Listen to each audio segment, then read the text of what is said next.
Hello everyone, welcome to my Facebook page. আশা করছি তোমরা সবাই খুব ভালো আছো আর আমিও খুব ভালো আছি। আজ হচ্ছে রথযাত্রা, তো সবাইকে জানাই শুভ রথযাত্রার শুভেচ্ছা। আজ হচ্ছে আমার মিহি সোনার প্রথম রথ দেখা। তো আমি তো খুব এক্সাইটেড ছিলাম যে মিহি কেমন দেখে, মিহি কেমন আনন্দ করে সেটা দেখার জন্য। তো সকাল থেকে অনেক কাজ ছিল। আসলে আমার মেয়ে আজকে সকাল সকাল উঠে পড়েছে 7টার সময়, যে মেয়ে নাকি 9:30-10টায় ওঠে। তো যাই হোক, আমার সমস্ত কাজ উল্টো হয়ে গেছে। আমি স্নান করে চুলে সিরাম লাগানোর টাইম পেয়েছি প্রায় 12টার সময়। এদিকে মেয়েকে নিচে বসিয়েছি, কারণ একটা দুর্ঘটনা ঘটে গেছিলো খাট থেকে পড়ে। তাই আমি আর খাটে বসিয়ে কোনো কাজই করি না, ওকে সবসময় নিচে বসিয়ে রাখি। এদিকে পড়ি আর আমার মেয়ে দুজনে মিলে আমার খাটের অবস্থা কী করছে তোমরা তো দেখলেই। আর এদিকে দেখো, দাদাভাই নিয়ে এসছে রথ, আর পরীর জন্য আর কি। তো পরীর থেকে আমার মেয়ে তো বেশি এক্সাইটেড, ও তো রথটাকে এমনিই টেনে দিচ্ছে হাত দিয়ে। তারপর দাদাভাইরা রথ সাজাতে বসে গেছিলো, আর আমিও মেয়েকে খাইয়ে চলে এসেছিলাম পাঁপড় ভাজতে। এই ঝমঝমিয়ে বৃষ্টি পড়ছে আর ওয়েদারে পাঁপড় ভাজবো না তাই কি হয়। তারপর আবার হয়েছে বাড়িতে খিচুড়ি। তারপর চলে এসেছিলাম বিকালে, একদম বিকালবেলা মেয়ে রথ টানছিল। আর সত্যি কথা বলতে আমার মেয়ে ভিডিও অন করলে একদমই যেমন হয় হাসতে জানে না, কিন্তু ছবি তুললে কিন্তু আমার মেয়ে খুব হাসে। যাই হোক, রথটাকে নিয়ে বেরিয়ে পড়েছিলাম।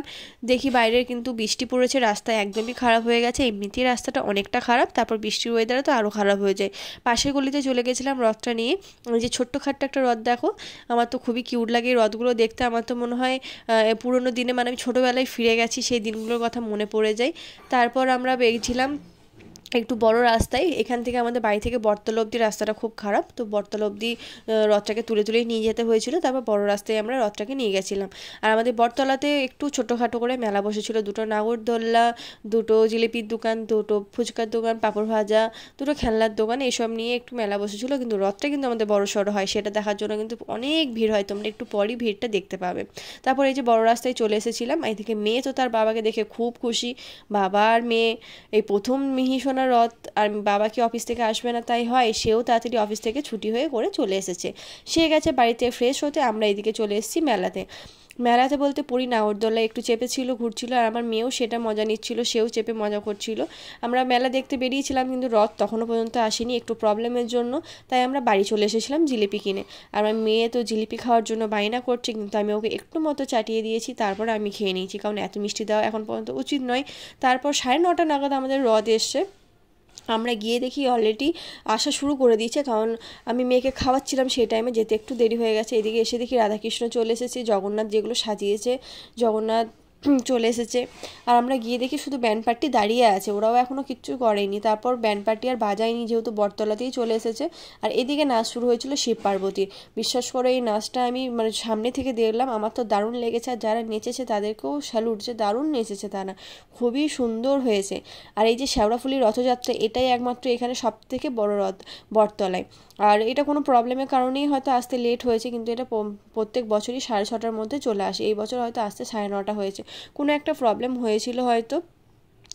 যাই হোক, জগন্নাথ দেবের যে দর্শন পেয়েছি এটাই অনেক। আমরা তো ভাবছিলাম দেখতে পাবো কি না, কত রাতে ঢুকবে, আমরা ভাবছিলাম যে ভিড়ও কমে যাবে কিনা, কিন্তু বিশ্বাস করে এক ফোঁটা ভিড় কমেনি।